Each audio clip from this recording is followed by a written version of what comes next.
Hola de nuevo a todos.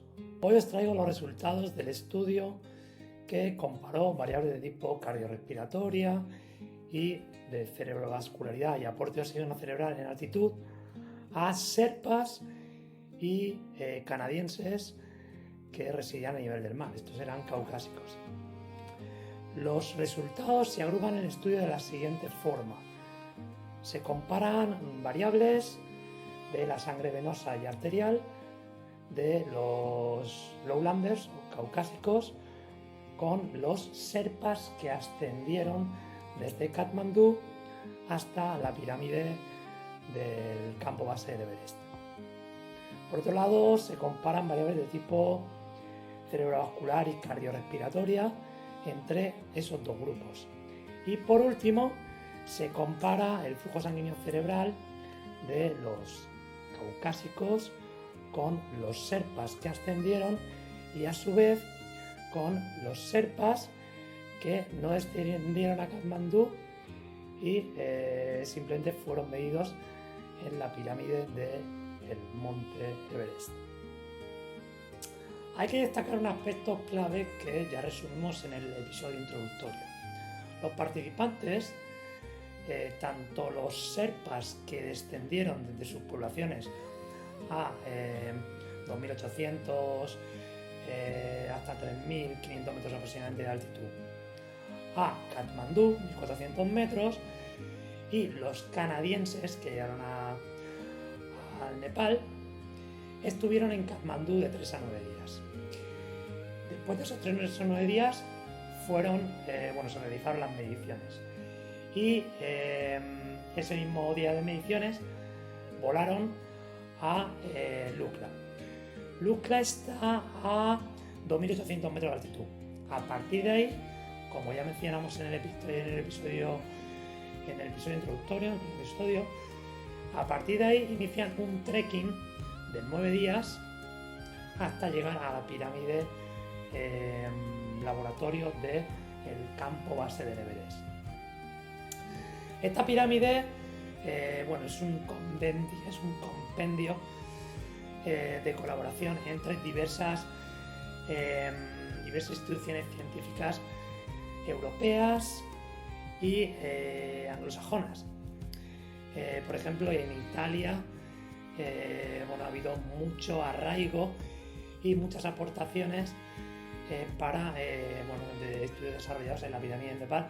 Incluso fue uno de los primeros países que abordaron la construcción junto con las autoridades nepalíes de dicho centro de investigación. Pero bueno, esta es otra historia de la cual hablaremos en otro episodio. Desde Lukla, los participantes, tanto sherpas que ascendieron como los caucásicos, caminaron hasta Namaché a 3.400 metros de altitud. El día después de la llegada a Namaché, realizaron las mediciones de las diversas variables que luego mencionaremos. Volvieron a caminar hasta Peliché a 4.400 metros aproximadamente. El día después de la llegada a Peliché, la mañana después, realizaron de nuevo mediciones y luego ya afrontaron el último día de caminata hasta la pirámide del Nepal.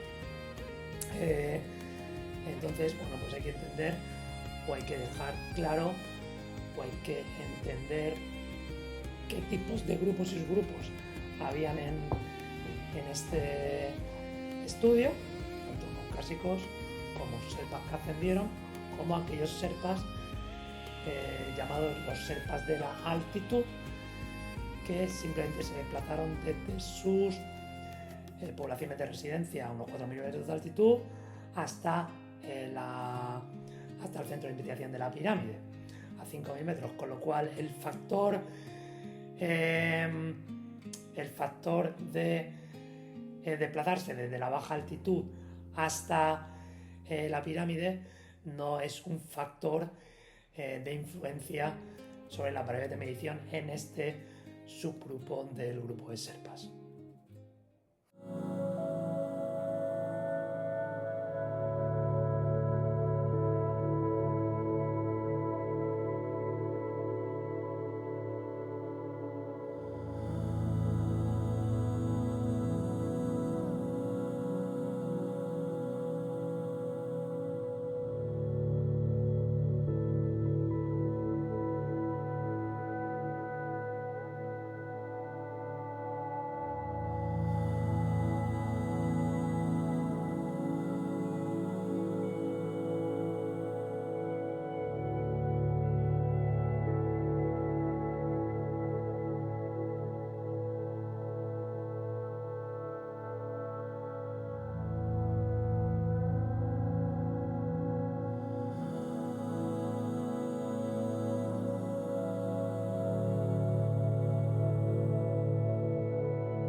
En un estudio publicado por Willy y colaboradores en el 2016, otro de los investigadores del grupo de canadienses de la Universidad de British Columbia, que llevó a cabo estas expediciones en el Nepal, destacan que hay una serie de variables como la presión arterial media, el pH y la viscosidad venosa, que pueden ejercer efectos sobre el flujo sanguíneo cerebral en humanos. Que puede ejercer un efecto, es decir, una influencia sobre el flujo sanguíneo cerebral en humanos. Dado que se observaron diferencias entre los Sherpas y los caucásicos en el estudio que hoy abordamos, los autores decidieron llevar a cabo un análisis estadístico, un modelo lineal, ¿vale? Estadístico de efectos sobre estas covariables. Les recuerdo, presión arterial media, el pH y la viscosidad sanguínea, sobre efectos fijos como puedan ser la raza y la altitud, etnia Sherpa y etnia caucásica, y un efecto aleatorio como pueden ser efectos participantes.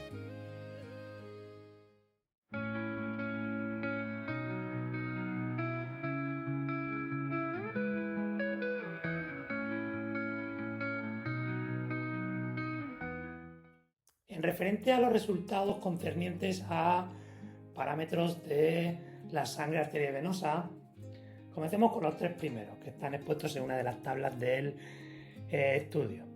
Por ejemplo, los tres primeros son el contenido de oxígeno arterial, la saturación de oxígeno arterial y la presión arterial de oxígeno. No se encontraron diferencias entre Sherpas y caucásicos, Sherpas que ascendieron. Recuerden que los Sherpas de la altitud o el grupo llamado Sherpas de la altitud no participaron en esta comparativa. Entonces no se encuentran diferencias en ninguna de estas variables, a pesar de que en todas las variables es evidente que tanto el contenido arterial de oxígeno como la saturación arterial de oxígeno como la presión arterial de oxígeno pues van descendiendo. Desde Katmandú a 1400 metros hasta la pirámide de investigación del campo base del Everest. Respecto a, por ejemplo, la cuarta variable que se muestra en la tabla, la presión arterial del dióxido de carbono, va descendiendo conforme va aumentando la altitud, pero fue mayor en el grupo de Sherpas en Periche a 4.300 metros y en la pirámide de investigación a 5.000 metros. Es decir, que a partir de una altitud cercana a la altitud extrema a 5.500 metros, es decir, en el umbral más elevado de la gran altitud, ¿vale? A 4.400, 5.000 metros de altitud, en esa magnitud de altitud terrestre, pues esta variable se encuentra, sus valores son mayores en el grupo de Sherpas que en el grupo de caucásicos. Por ejemplo, otra variable interesante relacionada con la alcalosis respiratoria es el pH. Evidentemente, no hay diferencias ni entre Sherpas ni entre caucásicos, pero el pH fue aumentando significativamente. Pues el Lukla ya fue mayor que en Katmandú en ambos grupos, y ocurrió lo mismo en la pirámide de investigación a 5.000 metros respecto a Katmandú. Es decir, debido a una alcalosis respiratoria, pues el pH era más básico. Con el ion bicarbonato encontramos algo parecido, otra de las variables que está relacionada con tanto la mecánica ventilatoria como posteriormente con la diuresis. Esto lo hemos abordado en mi blog. El grupo de Lowlanders a nivel de, bueno, en Katmandú y en Lukla tenía un mayor nivel de bicarbonato, una mayor concentración de bicarbonato que el grupo de Sherpas, pero a partir de ahí el descenso es mayor en el grupo de caucásicos que en el grupo de Sherpas, y se igualaron los valores tanto en Perichea 4.300 metros como en la pirámide de investigación a 5.000 metros. Respecto a parámetros hematológicos como la concentración de hemoglobina, a pesar de que fue mayor en el grupo de Sherpas que en el grupo de Lowlanders, en Katmandú, hay que tener en cuenta el grupo de Sherpas baja de su estancia habitual a 3.000-4.000 metros y se reúne con los Lowlanders en Katmandú a 1.400 metros, con lo cual digamos que tienen una hemoconcentración y que se ve reflejada en este parámetro sanguíneo. A partir de entonces, cuando empiezan la caminata, y probablemente por hemoconcentración, el grupo de canadienses igualó sus valores de concentración de hemoglobina con el grupo de Sherpas durante ya toda la estancia en altitud, incluso en la pirámide de investigación en el campo base Everest. Lo mismo ocurre con el hematocrito y lo mismo ocurre con la viscosidad venosa. Era menor en el grupo de canadienses, en estas dos variables, hematocrito y viscosidad venosa, y se fue igualando una vez transcurrida el trekking hasta llegar a la pirámide de investigación. Probablemente haya un error y por eso habría que entender que no se midió un parámetro muy importante como la masa total de hemoglobina para realmente, con la técnica que hemos hablado de Promer y Smith, con la técnica del monóxido de carbono inhalado, para entender si dicha igualdad en la concentración de hemoglobina era debido a una hemoconcentración por un incremento de una disminución del volumen plasmático, o como posteriormente se ha sabido en investigaciones de Silvan y colaboradores que abordamos en el blog, realmente ha habido un desplazamiento de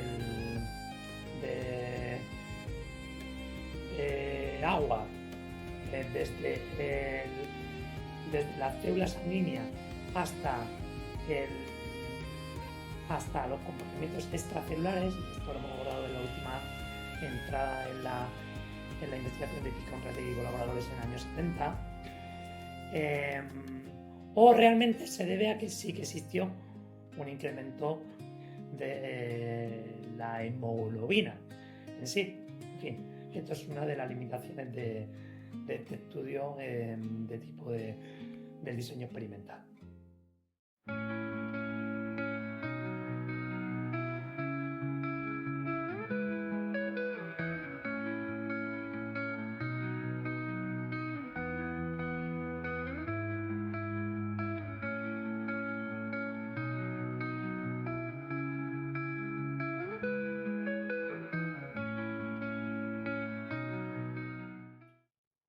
Como la exposición de los resultados de la sección de variables de sangre venosa y arterial ha sido bastante extensa y todavía nos queda por debatir los resultados concernientes a parámetros de tipo cerebrovascular y cardiorrespiratorio entre Sherpas que ascendieron y los caucásicos, además de